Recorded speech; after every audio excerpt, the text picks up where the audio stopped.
Okay, so last week we have finished consciousness, 12 types of unwholesome consciousness, right?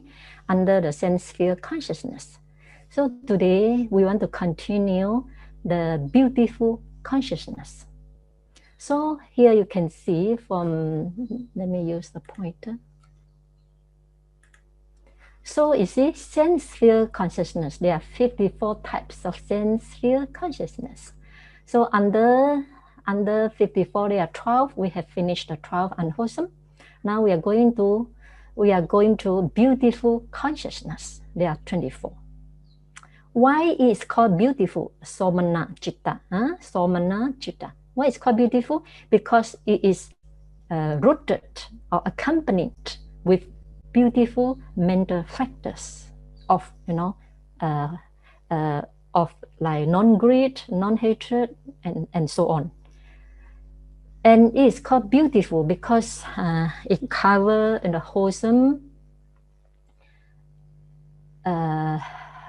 consciousness, resultant consciousness, and functional consciousness. So it covers a wider range of consciousness. And all this beautiful consciousness are with root, consciousness with roots. When we talk about roots, you already understand, right? They are, three wholesome roots, non-delusion, non-anger, and non-greed. Okay, and so under 24 beautiful consciousness, there are 8 wholesome, and wholesome consciousness can produce result. Therefore, this 8 wholesome consciousness produce 8 resultant consciousness. And functional consciousness, as I say in the first class, functional consciousness doesn't involve any karma. It just perform an activity, then pass away. This consciousness belong by Arahant. Okay, now we go into detail. So there are 8 sense sphere wholesome consciousness. Number 1, one consciousness accompanied by joy, associated with knowledge, unprompted. So there are 3 things needed to know here. One is accompanied feeling. So in this case, accompanied by joy. Okay, this one feeling. The second one, associated with knowledge. In unwholesome consciousness, is associated with wrong view because it's unwholesome. Now it's wholesome consciousness, so it cannot be associated with wrong view, right? It's associated with knowledge. So this is the second thing you need to know if you want to understand this 8 sense sphere wholesome consciousness correctly. Okay. Number 3, unprompted. Unprompted means spontaneously, without deliberate thinking or without persuaded by others. It's very spontaneous act. Okay, so these are the 3 things that are feeling, whether it's accompanied by joy or equanimity, or associated with knowledge or dissociated, prompted and unprompted. So these 3 things, 3 divisions, make up this 8 sense sphere wholesome consciousness. Okay, and you see here, let me give an example about this consciousness. Suppose now we are under pandemic, right? COVID-19. So the hospital are short of some medical equipment. They say glove, sanitizer. So when you heard that hospital is collecting fund for for this sanitizer or glove or medicine, and when you hear it, you feel you immediately, spontaneously, you want to do some charity, some dana, give some money to them, with knowledge, understanding. This generosity, charity is a wholesome karma, will bear wholesome result. And then you take out the money and send to them with happy feeling, with very joyful feeling.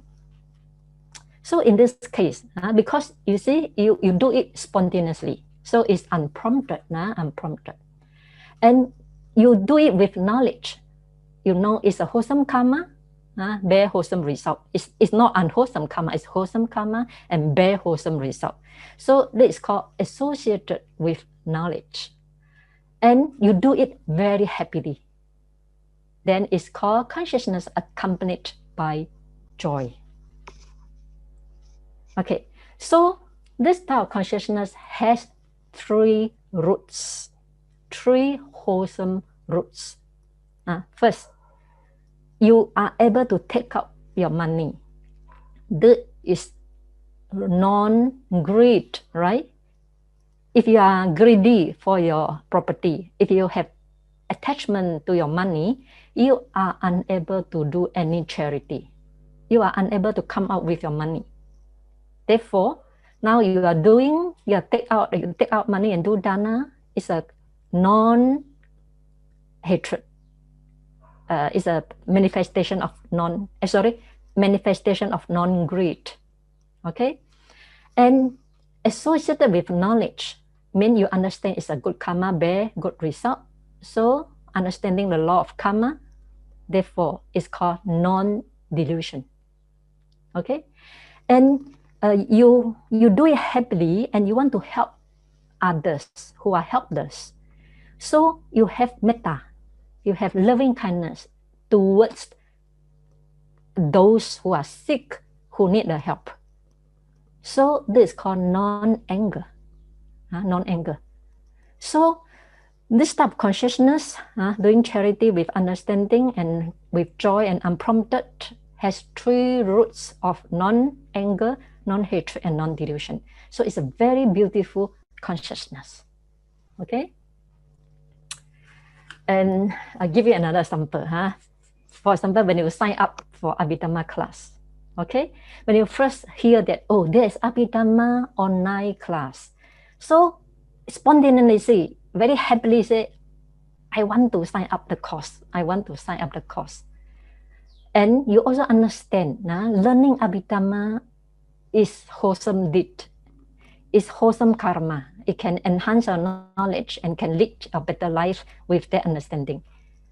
So under this condition, is called one consciousness is accompanied by joy associated with knowledge unprompted. Okay, let's see number two. Number two, consciousness. One consciousness accompanied by joy associated with knowledge prompted. Prompted, as I say, is persuaded by other people. It's not done spontaneously. For example, coming to Abhidhamma class. First, you know there's Abhidhamma class, but you don't have the desire to sign up the course. But after persuaded by your friends, there is a very rare opportunity to learn. Then you quickly sign up with joy and also understand it's a good wholesome karma. But it's persuaded by others. It's called prompted. Number second, this second consciousness. Okay. Number three, consciousness. The difference is dissociated from knowledge. The rest are the same. So this is dissociated from knowledge. We take the example just now, the example I mentioned. So one, when they hear the hospital needs some medical equipment, so you want to do dana. So you quickly send the money and with a lot of happy feeling. However, you don't understand the law of karma. You don't know it's a wholesome deed, definitely will produce its good result. You don't have this understanding of law of karma. Then it's called dissociated from knowledge. So because it's dissociated from knowledge, so this consciousness lack of non-delusion. So lacking wisdom, therefore only two roots. Now the roots of non-anger, the root of non-hatred, but lacking the root of non-delusion. So number third consciousness only got two roots. Okay. And when it is two roots, as I say, every wholesome consciousness will leave behind the resultant, right? So when we done action lacking root of non-delusion or lacking the root of wisdom, then when it bears result, the result also become two roots. Let's say the example I mentioned, you do the dana spontaneously and happy, but you don't understand the law of karma. So when this wholesome deed ripen, it produces rebirth consciousness in next life. And because it's two roots, so your rebirth consciousness also become two roots. And you're reborn as a being with two-rooted consciousness and you lack of wisdom consciousness. So you find difficult to understand the Dhamma. When you practice the jhana, you find so difficult to achieve jhana. And when you come to vipassana, you feel so difficult to understand anicca, dukkha, anatta. Because when you do the action, there's shortage of wisdom faculty. So it's very important from this explanation. You must understand. It's very important to do things with understanding. Even understand the Buddha, become the Buddhist is with the understanding, not with faith only. Okay.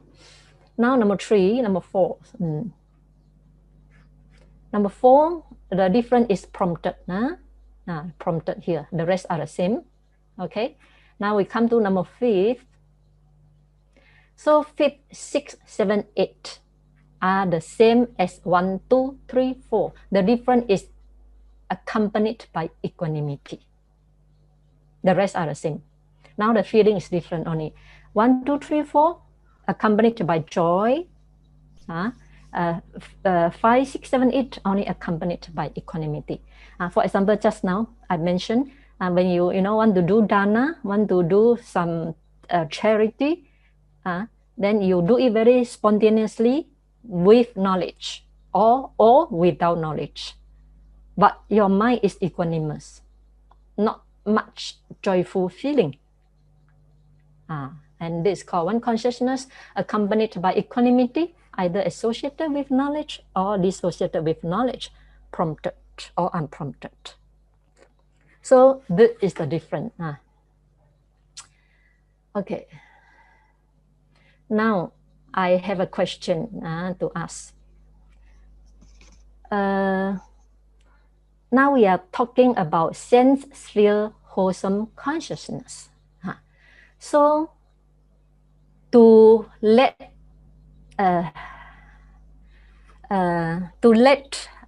all of us want to gain more merit when doing wholesome deed, there are a few things we need to understand. So whatever good deed we perform, it's better to do with joy, not with equanimity. Equanimity only become higher in the jhana consciousness. Jhana consciousness, the 4 jhana is with equanimity. That's highest jhana. Okay, but now we are talking about sense sphere. We are not talking about immaterial sphere. So please make a note here. So in the sense sphere, mean in the human world or in a human world or deva world, deity, heavenly beings world, whatever good action we do, better do with joy. Because Buddha said, when you do a charity with joy, even before you want to do, you think of I want to do something good. You then before you actually do it, you have joy. Or at the moment you do it is with joy, and after you do it, you think of it, you also feel with joy. That type of action, wholesome action, will bring highest result. Please bear in mind. Okay. Similarly, when you listen to talk, Abhidhamma talk, you listen with joy. You enjoy the class. Okay. You don't listen with sour face. Okay. And then the second thing is with, you need to understand it's with knowledge. Whatever action, good action you do it with knowledge, not without knowledge. That when you do it with knowledge, it's called 3 roots. When you do it without knowledge, it's called 2 roots that will affect your next life rebirth consciousness. I will touch this point when I reach that topic. So another one is prompted and unprompted. So when you want to do some people, when you want to do a dana or a charity, generosity, you do it unprompted, spontaneously. But some people, they never do dana spontaneously. Only being persuaded by someone, only he is delighted to do. So why somebody do something very spontaneously, but not others? This because we call past tendency, past life tendency. For example, a person in his past life, he is so accustomed with doing dana. He is fond of doing dana in his past life. So when he come to this life, this past tendency, he still carry that past tendency in this very life. So the moment he heard about doing dana, he spontaneously, very spontaneously or very unprompted do that dana. But if you don't cultivate this good habit in your past life, then you may not familiar with that doing generosity or doing charity. But because you are a good person with good heart, so being persuaded by other people, you also very willingly and joyfully do the dana. So these are different.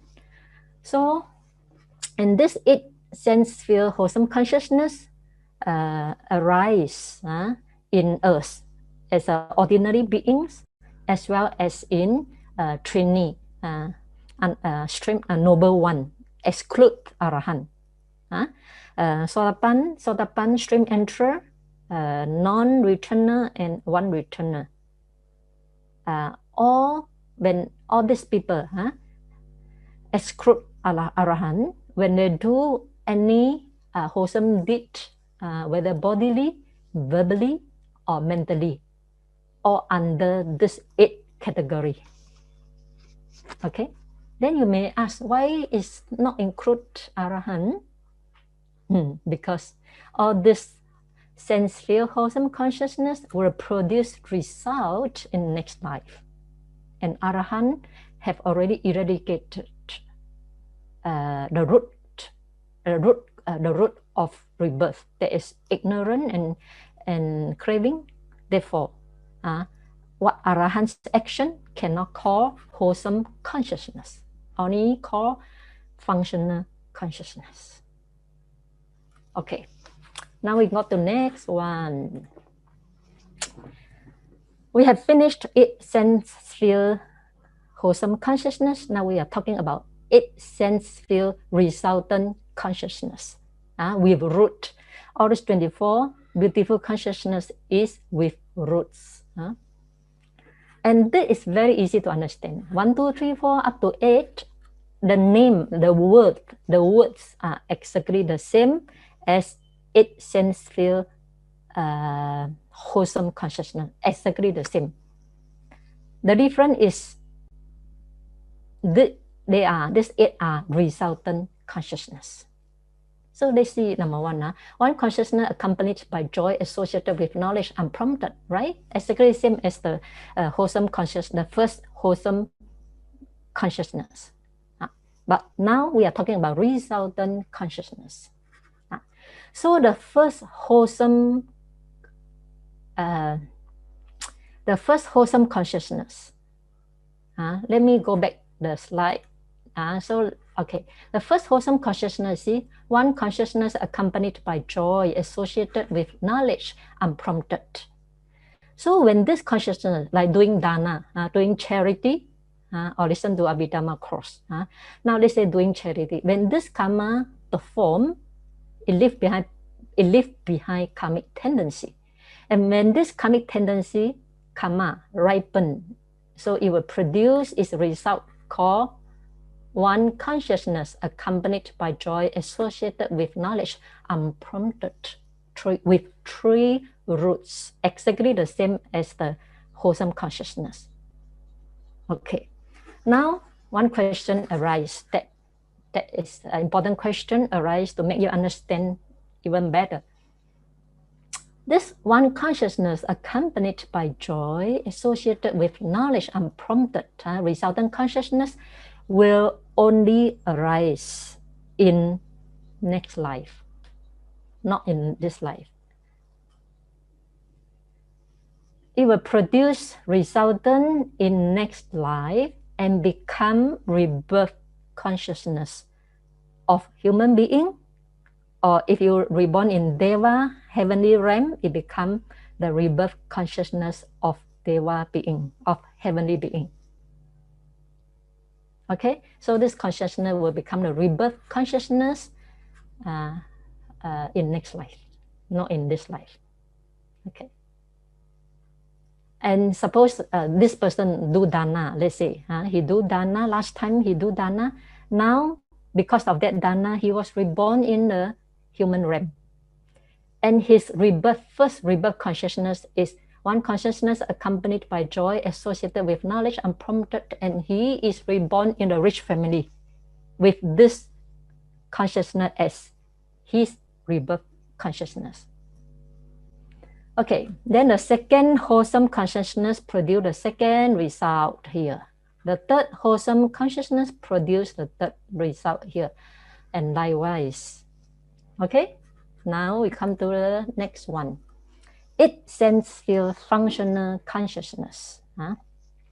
This is even more easy to understand. As I say, functional consciousness does not involve karma. It merely carry the activity, then passes away. Doesn't leave behind karmic potency. Therefore, this sense sphere functional consciousness belongs to Arahant only, not us, not stream enterer, not anagami, no, only for Arahant. And the words are exactly the same as the 8th sense sphere wholesome consciousness, but they become functional consciousness. Okay, so we finished 28 type of consciousness. You see, beautiful. We finished 24 beautiful consciousness. 8 wholesome, experienced by us, and experienced by stream enterer, anagami, and so on. Then this 8 wholesome consciousness will produce result, become 8 resultant consciousness, and the 8 functional belong to Arahant type, of consciousness. So these are the 24 beautiful consciousness with roots. Okay, so we have finished 12 unwholesome consciousness, 24 beautiful consciousness. Now we come to 18 rootless consciousness. 18 rootless consciousness. So what you need to know is called rootless. The 12 unwholesome consciousness and 24 beautiful consciousness are with roots. Please don't forget the meaning of roots: non-hatred, non-delusion, non-anger, and another one is hatred, delusion, and anger. These are 6 roots. Okay, and this rootless consciousness has no root at all. So because root is very important to stabilize the consciousness, so consciousness which are rootless are very weak consciousness. Weak consciousness. They are not active type of consciousness. Okay, so there are 18 rootless consciousness. First is called unwholesome resultant. Just now you ask the question, where is the unwholesome resultant? Now we are coming to unwholesome resultant. There are 7 types of unwholesome resultant. Okay, and there are also another 8 type of wholesome resultant. Just now we also mentioned there are 8 type of wholesome resultant, right? The one belong to root. Now we are talking about rootless, so it's different type. Now another 3 is functional consciousness. Now let's go into detail.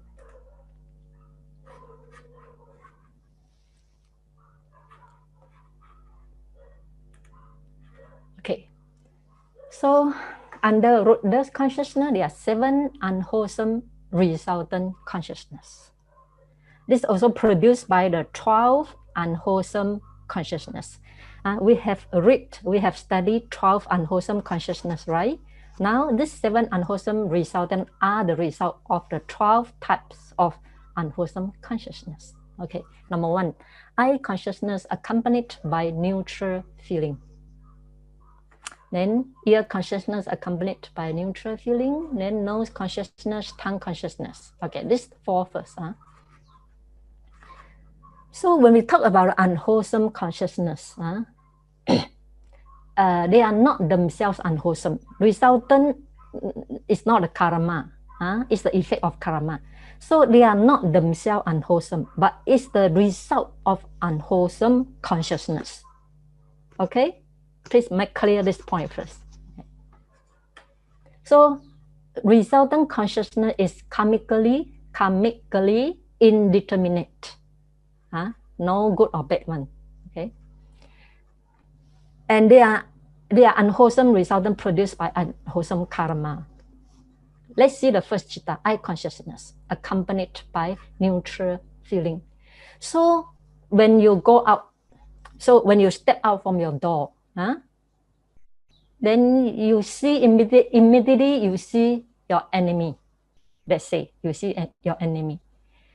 So at this time, eye consciousness arise. When the person, visible object impinge to your eye, then eye consciousness arise, accompanied by neutral feeling, seeing the enemy. So may I ask you, seeing the enemy is wholesome result or unwholesome result? It's unwholesome result, right?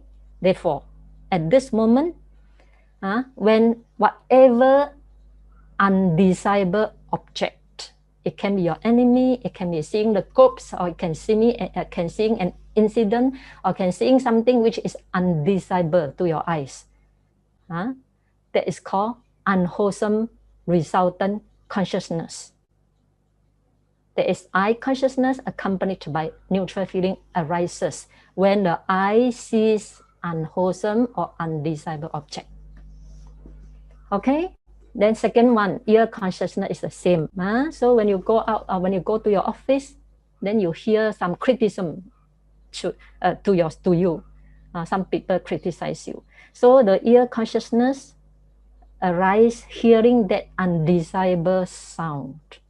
This is called unwholesome resultant.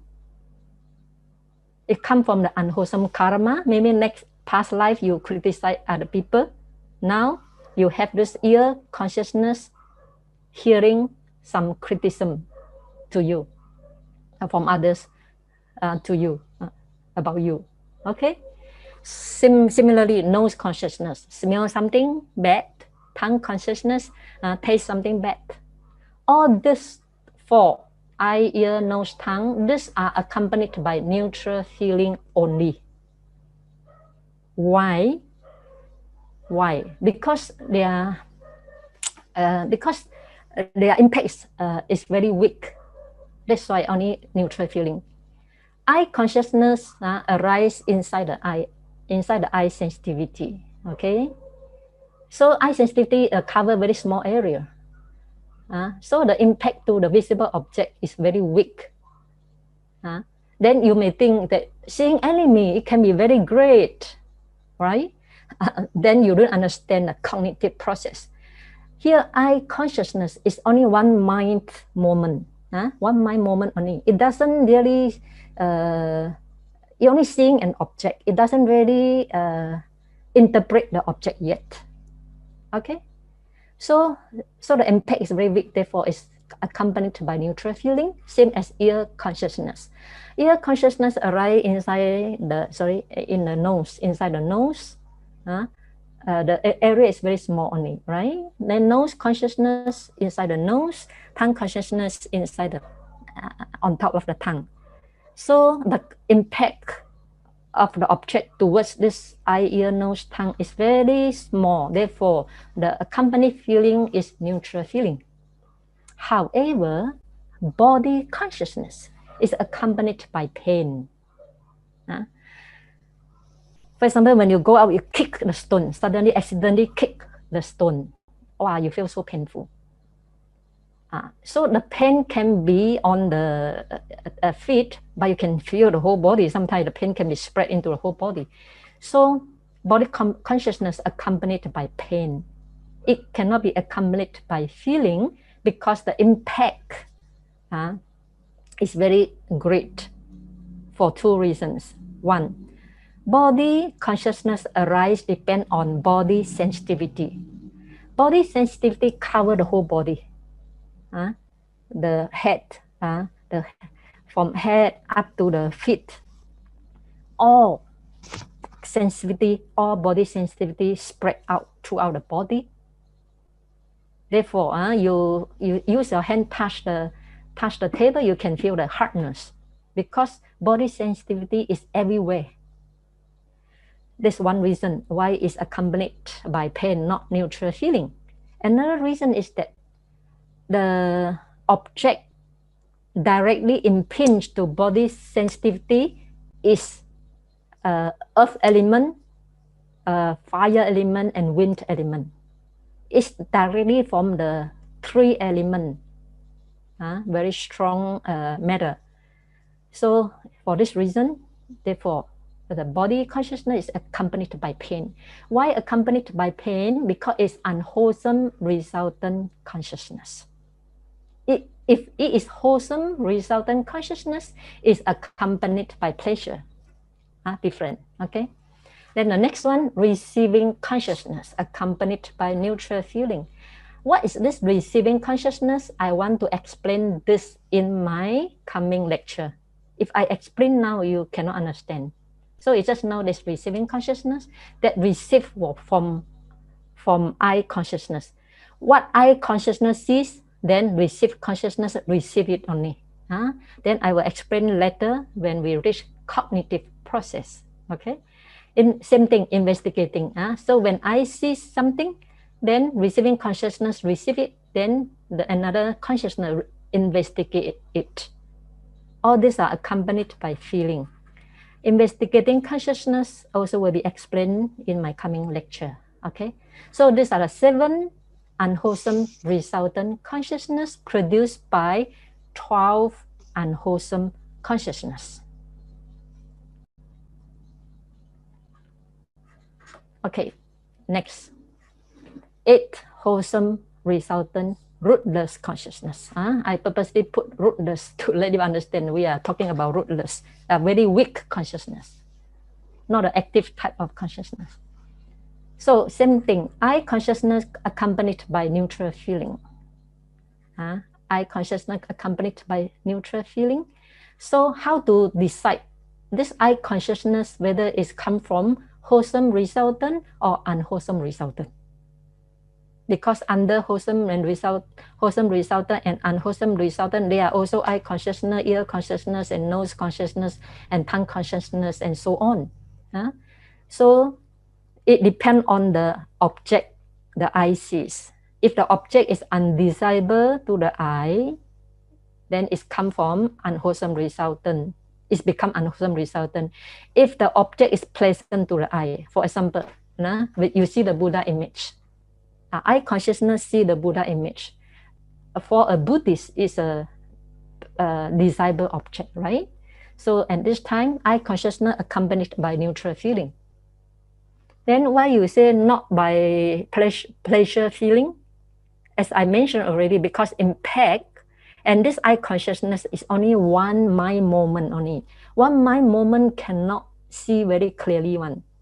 It must follow by many mind moments. that I will explain during cognitive process, not now, okay?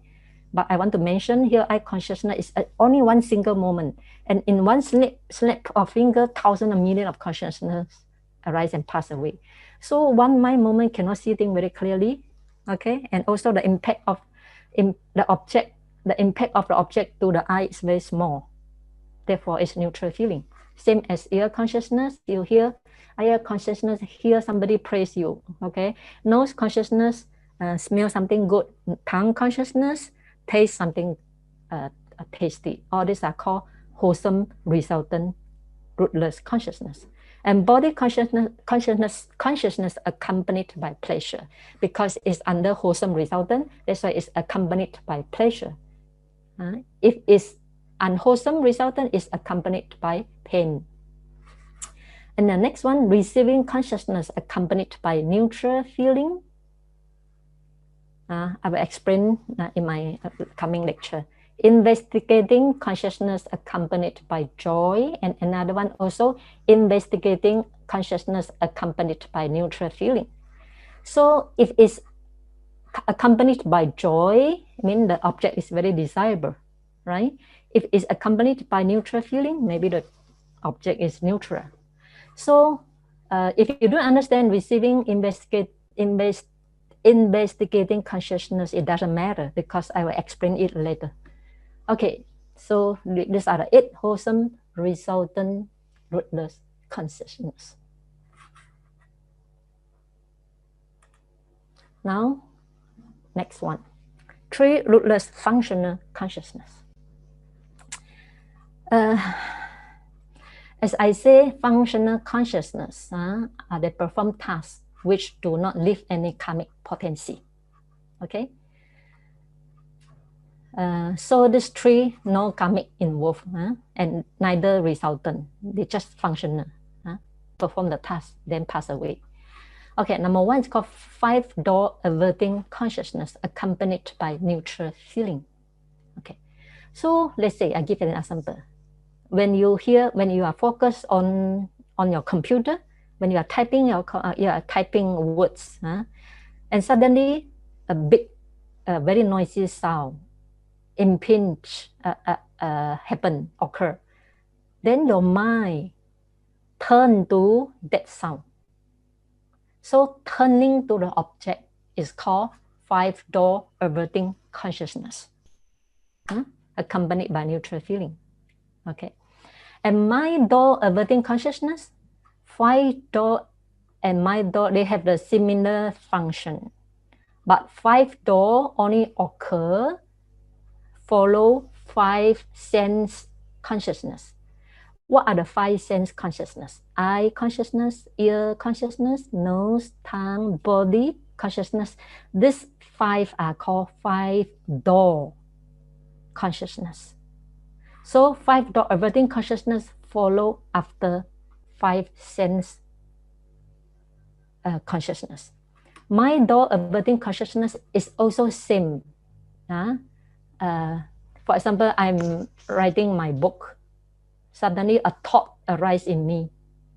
So my mind avert to that thought. It's called mind-door averting consciousness.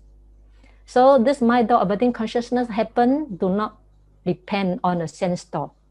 Purely depend on the mind, on the thoughts, on the mind door. Okay? If you don't understand what is 5-door, what is mind-door, it doesn't matter, because this will be built very clearly in the cognitive process. And Abhidhamma is overlapping one. You do what you don't understand now, you will understand later when I go on and on. Okay. And the last one, smile producing consciousness accompanied by joy. Okay. This only belong to Arahant. Smile producing consciousness accompanied by joy.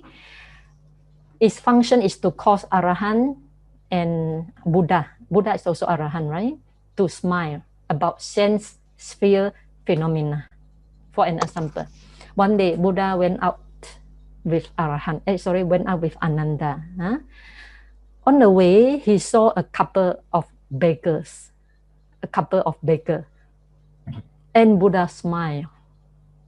So when Buddha smiled, at that moment it's called smile producing consciousness accompanied by joy. You want to know the story why the Buddha smiled? Okay, let me insert one short story. Buddha smiled when seeing the two beggars. So then Ananda understand Buddha has something to say. Therefore Ananda asked, "Oh, Venerable Sir, Bhante, why you smile?" Buddha said, "You see these two beggars? If they come to learn the Dhamma, if they come to know the Dhamma and practice the Dhamma, they can become, both of them, or can become Arya, can become a noble one at the first stage of their life. I think the husband, Buddha said, the husband can become Arahant and the wife can become Anagami at the first stage of life, maybe below 33 years old. But they spend their life aimlessly, uselessly, so they don't attain anything. But if they come to learn the Dhamma at the second stage of life, after 33 years old onward, they still can become the noble one. But now they have reached, almost the end of life and still do not know the Dhamma. What a waste! What a waste for them. So in this case, Buddha smiled with reason for Ananda to ask. It's called smile producing consciousness accompanied by joy. Okay, so we have finished all the 54 sense sphere consciousness. 12 are unwholesome, 24 are beautiful roots, mental factors, and 18 rootless. Okay, next. So we have finished 54 sense sphere consciousness. Now we come to this 5 material sphere consciousness. Okay, 5 material sphere consciousness are the jhana consciousness. If you cannot, remember so many words, but you understand jhana, absorption. So all these 5 material sphere consciousness are absorption consciousness. Okay, it can be, as we know, consciousness can be divided into 4 by way of plane, right? One is called sense sphere consciousness. We have just finished 54 type of consciousness. Now we reach the second one, 5 material sphere consciousness. And this consciousness can be divided into 3. One is called wholesome consciousness. There are 5. Another one is called 5 resultant consciousness, exactly the resultant of the wholesome. And another 5 is called functional. This belongs to Arahant, so it's not our domain. Okay, now let's go into detail. What are the 5 wholesome? Now wholesome. When we talk about wholesome, please remember it will bear its result. It will produce resultant. Therefore, it's called wholesome.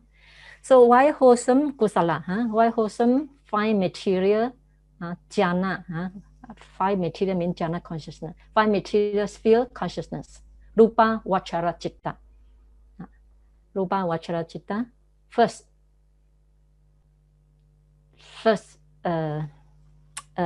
jhana we call wholesome consciousness together with initial application, sustained application, joy, happiness, and one-pointedness.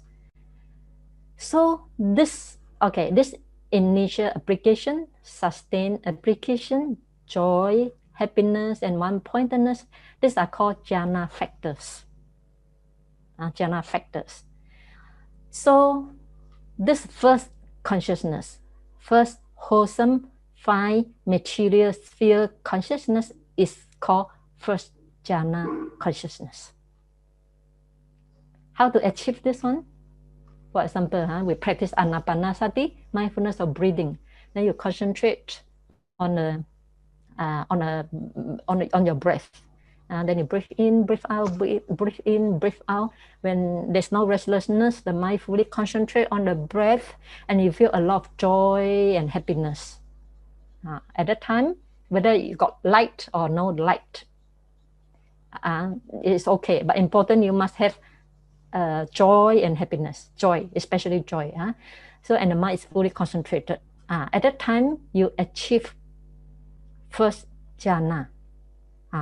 At that moment, your consciousness is called wholesome consciousness, together with initial application, sustained application, joy, happiness, and one-pointedness. So what is this jhana factor? So initial application of mind means the directing and placing of the mind onto the object of the patibhaga nimitta or the breath. So in order to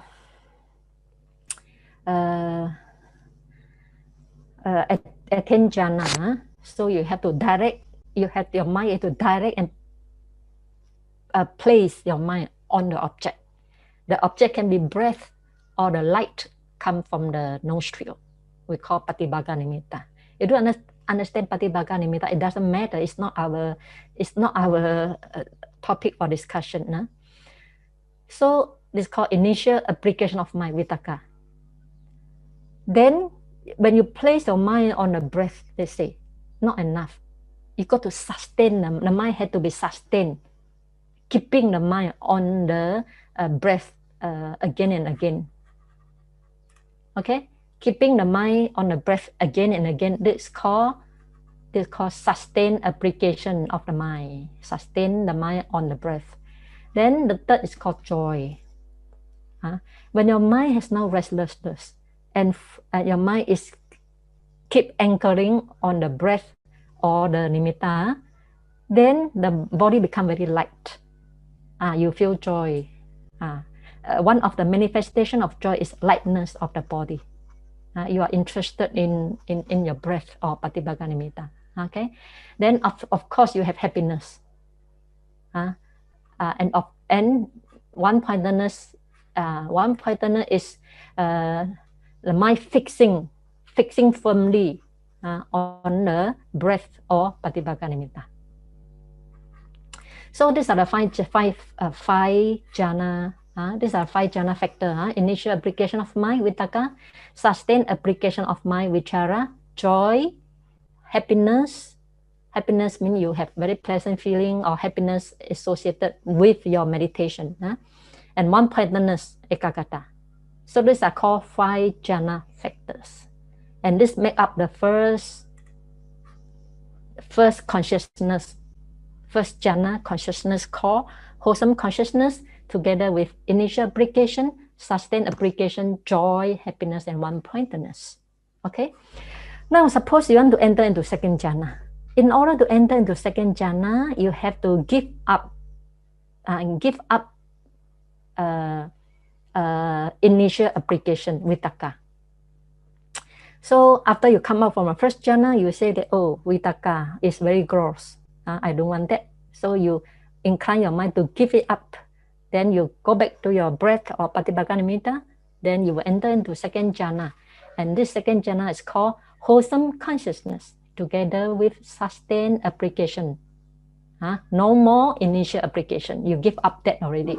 Then joy, happiness, and one-pointedness. Okay. So instead of so after second jhana, you want to go to third jhana. You remain focused on your breath or patibhaga nimitta, if you have nimitta. Okay. Focus on the breath or patibhaga nimitta.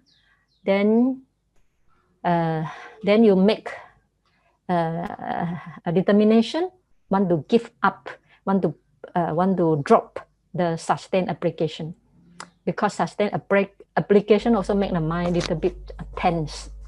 So you want to give up that. So after incline your mind to giving up, then you remain focused on your breath or patibhaga nimitta, and you reach the jhana called wholesome consciousness, together with joy, happiness, and one-pointedness. Okay. Then in order to go to fourth jhana, wholesome consciousness, together with happiness and one-pointedness, only two jhana factors. Okay. So when you reach third jhana, you feel that happiness itself is also not so quiet. Sorry. You feel joy. Joy is also not so quiet. So you make decision want to give up the joy. So you then after that, after making decision, wanting to give up the joy, you remain focused on your breath or Patibhaka Nimitta. Then you enter into fourth jhana, which has only two jhana factors, happiness and one-pointedness. So wholesome consciousness together with happiness and one-pointedness.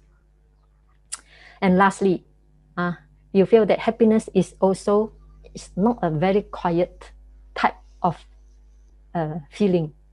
You feel equanimity is even better. So you make up your mind to give up, to give up happiness. So after making up your mind to give up happiness, you remain focused on your fifth jhana. After fourth jhana, come up from fourth jhana, you make decision to give up happiness. Then after that, remain focused on your breath or Patibhaka Nimitta. Then you will reach fifth jhana, wholesome consciousness together with equanimity and one-pointedness. Then you may ask, why got five jhana, not fourth jhana? In the sutta, Buddha only mentioned four jhana. But in Abhidhamma, because Abhidhamma go into very minute detail, one by one, therefore it divide the jhana. There are five jhana factors. So because Abhidhamma go into minute detail, so it abandon the jhana factor one by one. Therefore, they divide into five jhana. And the second jhana and the third jhana in Abhidhamma, here, second jhana and the third jhana in Abhidhamma equal to the second jhana of sutta. Okay? And the fourth jhana in Abhidhamma equal to the third jhana of sutta. And the fifth jhana equal to the fourth jhana of sutta. Okay? If you are unable to differentiate, doesn't matter. Important you know there are five jhana, five wholesome, five material sphere consciousness. There's first jhana, second jhana, third jhana, fourth jhana, and fifth jhana. Okay, next. Now we come to five material sphere resultant. Okay, resultant, no more wholesome. We reach resultant consciousness. So the wording is the same. First jhana, second jhana, third jhana, fourth jhana, fifth jhana. The wording is the same. The difference is now is the resultant consciousness.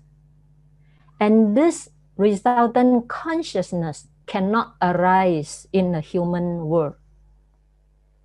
Cannot arise in the human world. It only can arise in the 16 five material sphere planes. Now we are talking the planes. Planes is the place where the Brahma live. So if you attain first jhana in the human life, let's say, and while dying, you still maintain that first jhana, then you reborn. You will be reborn in a 16 five material sphere planes, but at the first jhana plane, because you die with first jhana. So there are three planes of first jhana, so you reborn here. Okay? And so on. So if you die of second jhana, then that second jhana produce resultant consciousness, five material resultant consciousness, and that five material resultant consciousness only arise in the second jhana plane of existence as their rebirth consciousness, because it's a result of your previous wholesome karma. Same, if at the third jhana, fourth jhana, you will if you have all this five material jhana, after before dying, if you still can maintain that jhana, then you will be reborn at the relevant plane of existence in the 5 material sphere planes as a result, as a rebirth consciousness of the Brahma there. Therefore, all this resultant consciousness, first jhana, second jhana, third jhana, fourth jhana, fifth jhana, will become the rebirth consciousness for the Brahma born in the five material plane of existence. Here. Okay, I hope become clear to you. Now next. Now we come to functional consciousness. As we know, functional consciousness belongs to Arahant. So the wording is the same. First jhana, second jhana, third jhana, fourth jhana, fifth jhana. So these are the same, but belong to Arahant who have jhana. Not Arahant got jhana. Some Arahant have no jhana. So on this five material sphere, functional consciousness only arise in the Arahant who have 5 jhana. Okay, that's all. Let's continue again. We come to the immaterial sphere consciousness. So there are 12. Same thing. As 5 material sphere consciousness divide into 3, wholesome, resultant, and functional. Similarly, immaterial sphere consciousness also divide into 3, wholesome, resultant, and functional. Okay.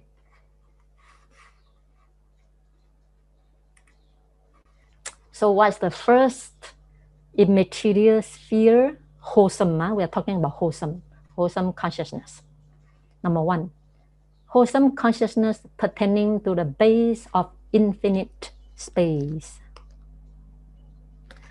Okay, so this is called immaterial jhana, arupa jhana. We have rupa jhana, 5 material sphere jhana. We have immaterial, no material, no body one. For immaterial sphere jhana, we call arupa jhana. In order to achieve a wholesome consciousness pertaining to the base of infinite space, let's say, give an example, we practice earth kasina. Earth kasina, one type of meditation we call kasina meditation. So let's say I practice earth kasina. I draw a circle on the earth.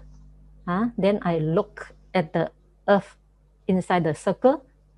Then I mentally note earth, earth, earth. Then when I close the eye, the earth still remain in my mind through the memory and the mindfulness, right? So remain in my mind. So then I go back to my place, to the cushion, and close my eye and contemplate earth, earth, earth. Then after that, I successfully enlarge the earth inches by inches and make the whole universe become earth. Then I enter into first jhana, second jhana, third jhana, fourth jhana, fifth jhana. That is called material jhana, 5 material jhana. Okay, now I want to go to immaterial jhana. Then I try to focus on the space, on a little space within the earth. After emerge from the 5 material jhana, then I focus on the space, the gap, or the small space, a small gap of the earth. So if I can find the gap or earth, then I mentally note space, space, space. And through the power of concentration, I try to enlarge that space of the earth.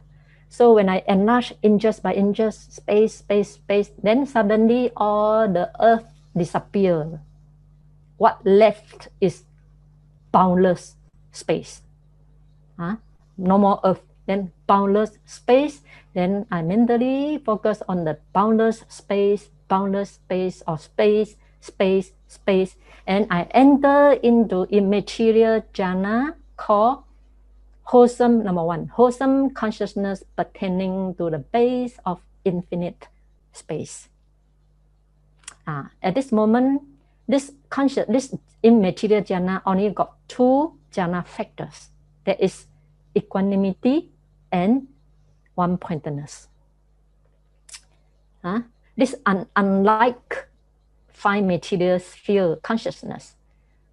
Five rupa jhana, five material sphere consciousness, they gradually give up the gross type of jhana factor, right?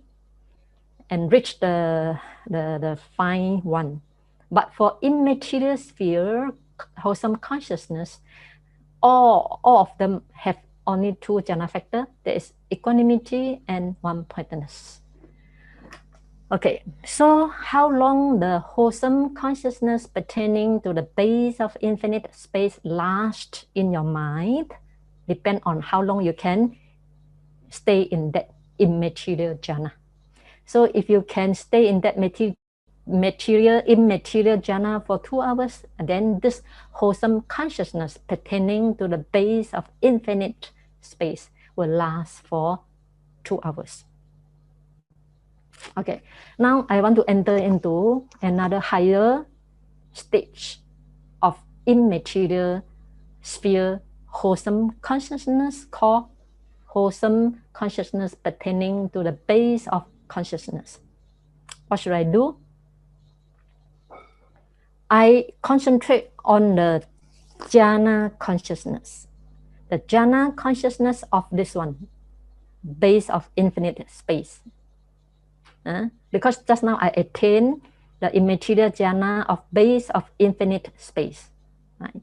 So in order to go higher stage, now higher stage of base of consciousness, then I focus on the jhana consciousness of base of infinite space. Then mentally I note base consciousness, boundless consciousness, or consciousness, boundless consciousness. Then I reach second immaterial sphere wholesome consciousness called wholesome consciousness pertaining to the base of consciousness. Okay, the object of this is consciousness. It's not the material anymore. It's not the rupa jhana anymore. It's in arupa jhana. Okay, now I want to enter into base of nothingness. What should I do? Then when the mind is on the base of consciousness, two mind moments cannot arise at the same time. So when my mind is on the base of consciousness, then the jhana consciousness of base of infinite space no more exists, because two mind moments cannot arise at the same time. So I take the non-existent of base of infinite, I take non-existent of jhana consciousness of base of infinite space. And mentally I note nothingness, nothingness, nothingness. Then I enter into wholesome consciousness pertaining to the base of nothingness.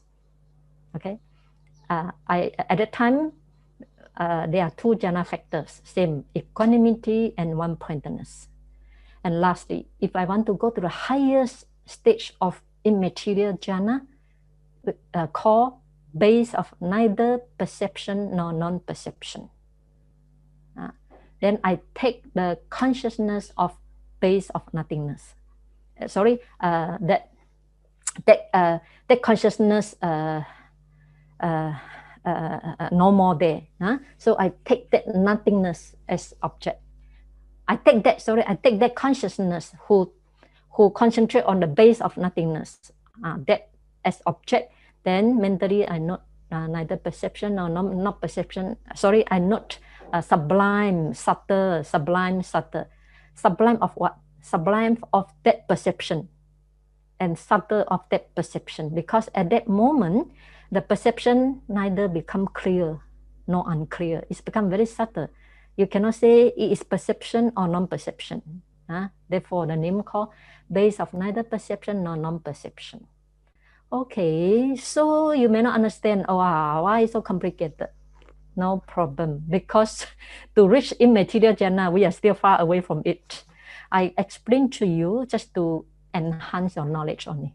Even you don't understand how to enter into this jhana, it doesn't matter. Important, you know how to focus on your breath and enter into first jhana. That is most important. I just give you extra knowledge about immaterial jhana. That's all. Okay. Next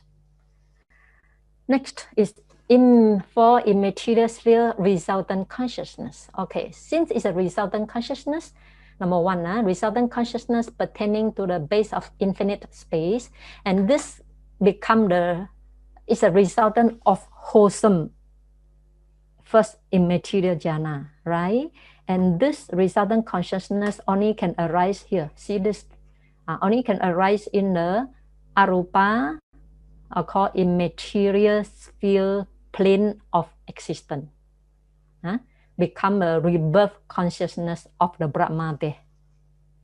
So resultant consciousness pertaining to the base of infinite space will arise here. Then the second one, resultant consciousness pertaining to the base of consciousness, also will arise in the immaterial plane of existence, become the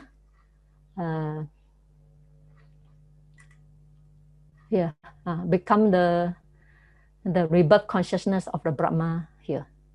And the nothingness, the base of nothingness, resultant consciousness only will arise in the immaterial sphere planes of nothingness here. And neither perception nor non-perception, resultant consciousness will arise at the top, where the Brahma stay here and become their rebirth consciousness, because it's a resultant. Resultant, so it occur here, become the rebirth consciousness of the Brahma reborn in the immaterial sphere planes. Okay, so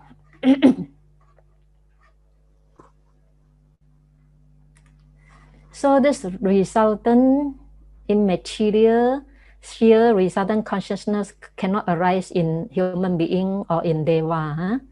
They only can arise in the plane of existence as their rebirth consciousness. Okay, next one. Next one is functional consciousness. All these belong to Arahant. Arahant who have immaterial sphere consciousness. The wording is the same. It's just a functional consciousness belong to Arahant. Why is called functional? Because it cannot produce any karma. Arahant, whatever activity Arahant do, cannot call wholesome anymore. Only can call functional. If we call wholesome, mean can produce result. But when it's called functional, it means no karma involved.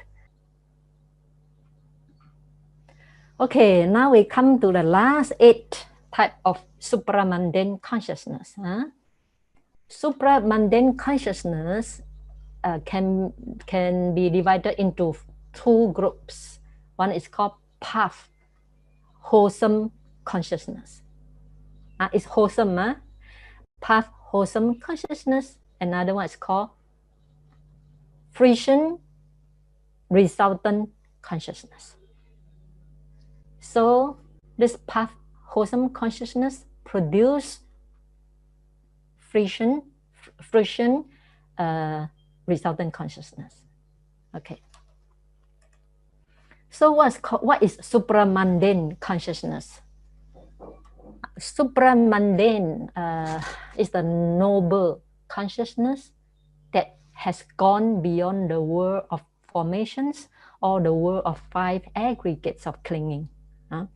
This type of consciousness leads to liberation from samsara. Samsara means cycle of rebirth. And to the attainment of ultimate peace, nibbana, the complete cessation of suffering. So in Pali, we call Lokuttara Citta.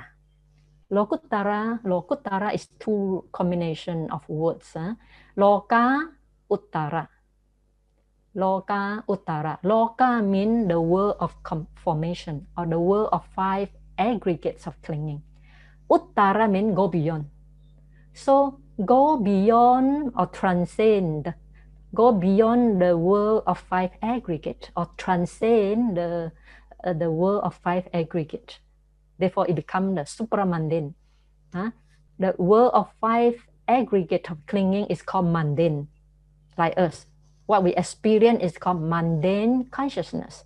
But supramundane already gone beyond that. Therefore, only noble one can experience supramundane consciousness. We as ordinary beings or putujana or worthing cannot experience supramundane consciousness. Okay? And this so supramundane consciousness, Lokutara Chitta, can be divided into 4 wholesome path consciousness. Number 1 is called stream entry path consciousness. Number 2 is called once returning path consciousness. Number 2. Number 3 is called non-returning path consciousness. And number 4 is Arahant path consciousness. And these are wholesome consciousness. In the first chapter, consciousness, is very important to know whether they are wholesome, whether they are resultant, right? Because wholesome produce result, and resultant is the result of the wholesome. So it's very important to differentiate whether they are wholesome or whether they are resultant or they are functional. So, and this, let's say, the stream entry path consciousness produce the result called stream entry fruition consciousness. This is a resultant consciousness. And once returning produce its result called once returning fruition consciousness. Non-returning consciousness produce its result called non-returning fruition consciousness. And Arahant wholesome, Arahant path, wholesome consciousness produce its result called Arahant resultant fruition consciousness. Okay, so there are these 4 wholesome path consciousness are the four stages of enlightenment. So when you say you enlighten, somebody enlightened because he realized he achieved first stage called stream entry path consciousness, and from this first stage of enlightenment he moved on and to achieve next stage called once returning path consciousness. And if he meditate again, he will reach the third stage of enlightenment called non-returning path consciousness. And if he advances, he reached the higher stage of enlightenment called Arahant wholesome path consciousness. Okay. So what are the objects? What are the objects that this path consciousness and fruition consciousness take? All consciousness must take object. Without object, consciousness cannot arise. Please remember this important point, right? For example, when I see something, then only when there's object, I can see something. Without object, I cannot see something. And I consciousness cannot arise to see something. Therefore, every consciousness must take object. Similarly, supramundane consciousness also take object. What object the supramundane consciousness take? That's what we aim for, Nibbana. So whether it's wholesome path consciousness or resultant fruition consciousness, or this 8 type of supramundane consciousness takes Nibbana as object. Then one question you definitely have to know, or one thing you definitely have to know, what is the difference within or between wholesome path consciousness and the resultant fruition consciousness. What is the different? What is their function that make them different? So wholesome path consciousness, let's say stream entry path consciousness, this plays the function of eradicating defilements, right? When we practice, the aim is to eliminate or eradicate defilements that makes us suffer, right? Therefore, we aim to achieve stream entry path consciousness to eradicate certain defilement completely. And as a result, once one attains stream entry path consciousness, as a result, then followed by stream entry fruition consciousness, and this fruition consciousness enjoy or experience the certain degree of liberation when the defilement had been partially eradicated. So you see the difference, path consciousness, the function is eradicate defilements. Each consciousness eradicate different type of defilement. And the fruition consciousness or resultant consciousness, once defilement has been eradicated and the fruition consciousness or resultant consciousness experience the certain degree of liberation once the defilement has been eradicated partially or fully or fully. So these are two different. However, two of them also take Nibbana as object. Okay.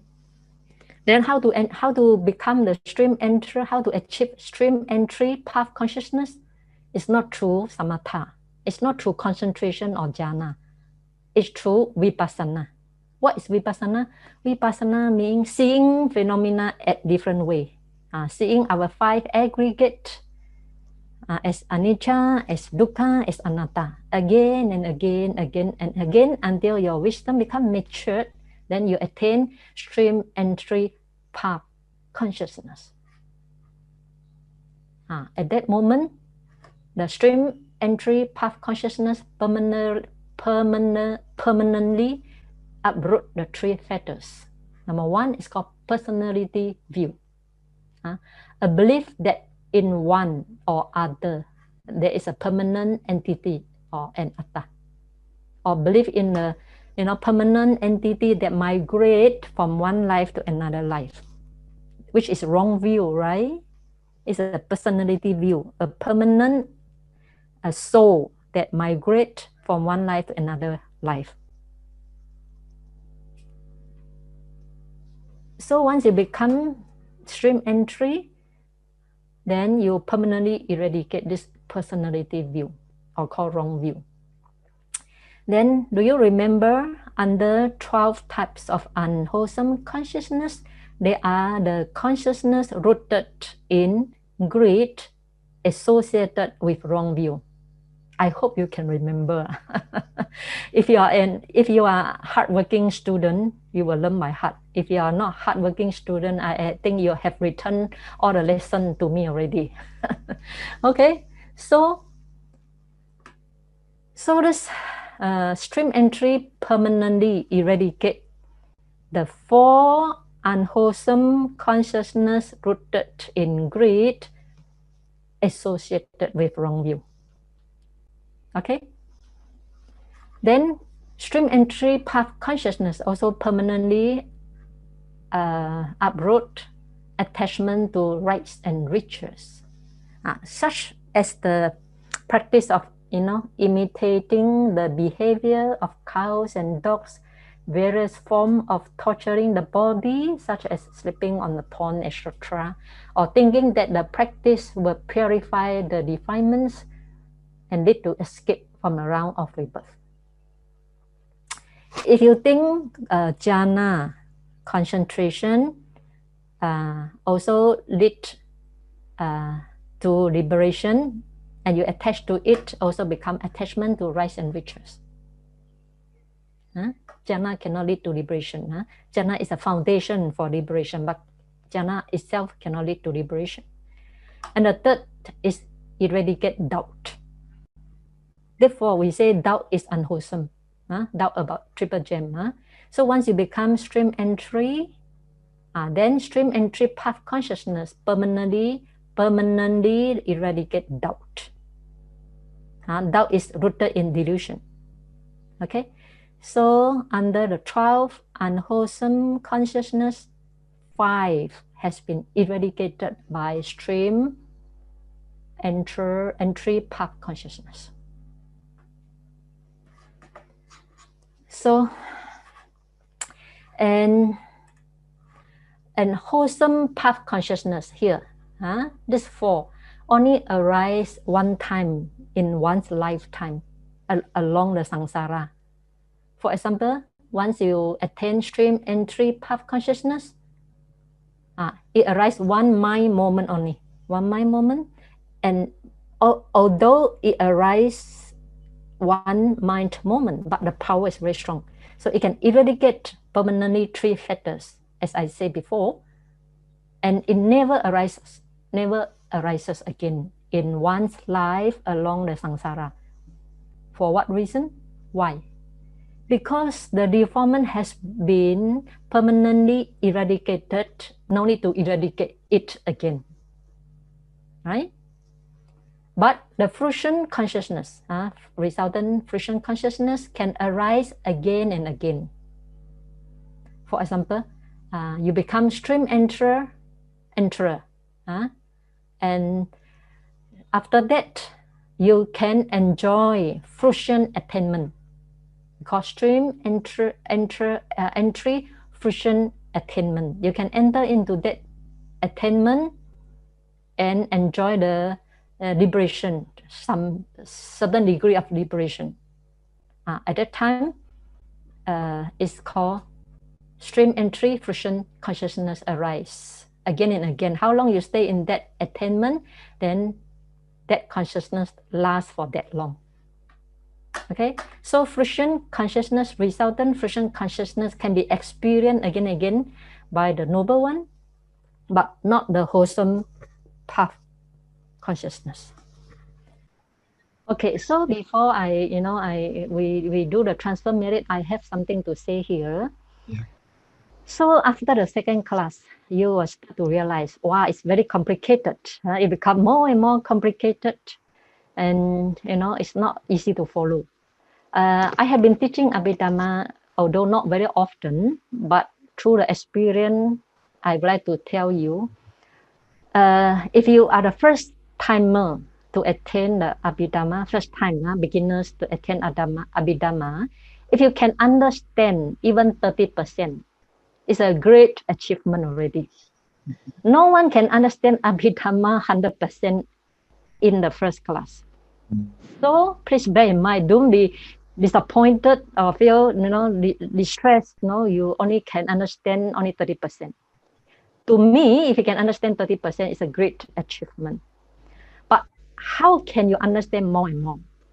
Then I want to tell you, if you listen again and again my talk, or you read my book again and again before you come to the class, I mean, you prepare yourself first before you come to the class, then your receptivity become much stronger, higher.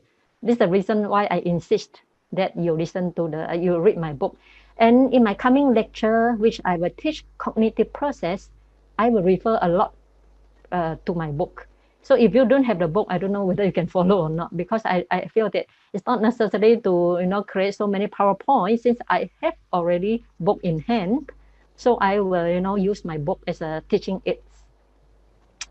So don't feel stressed or disappointed if you can only follow 30%. By second reading, third listening, fourth listening, you understand maybe 50. To me, after 5 times listening the same topic again and again, you get 80%, still not 100%. Okay, so and as I go on, you will discover, and it will become more interesting as well as more complicated. But you will realize it's very useful and beneficial for your daily life if you know how to put into practice. Okay, this I want to say. So just want to encourage you, don't feel discouraged if you can only understand 30% of it. It's very natural for everyone. Okay? So now we should share the merit. Etavata cha ammehi sampadang punya sampadang sappe deva sappe bhutta sappe satta anumodantu sabba sampati siddhya akasata cha bummata deva nakka mahidika punyatang anumoditva cirang rakhantu sasanang cirang rakhantu desanang cirang rakhantu mang paranti. It's just sadhu. Sadhu. So finally, by this merit acquired today, enhance your wisdom, and may your wisdom grows deep and depth in depth. So may all of you be well and happy, and I see you in the next Saturday, in the coming Saturday. Okay, thank you. Sadhu, sadhu, sadhu.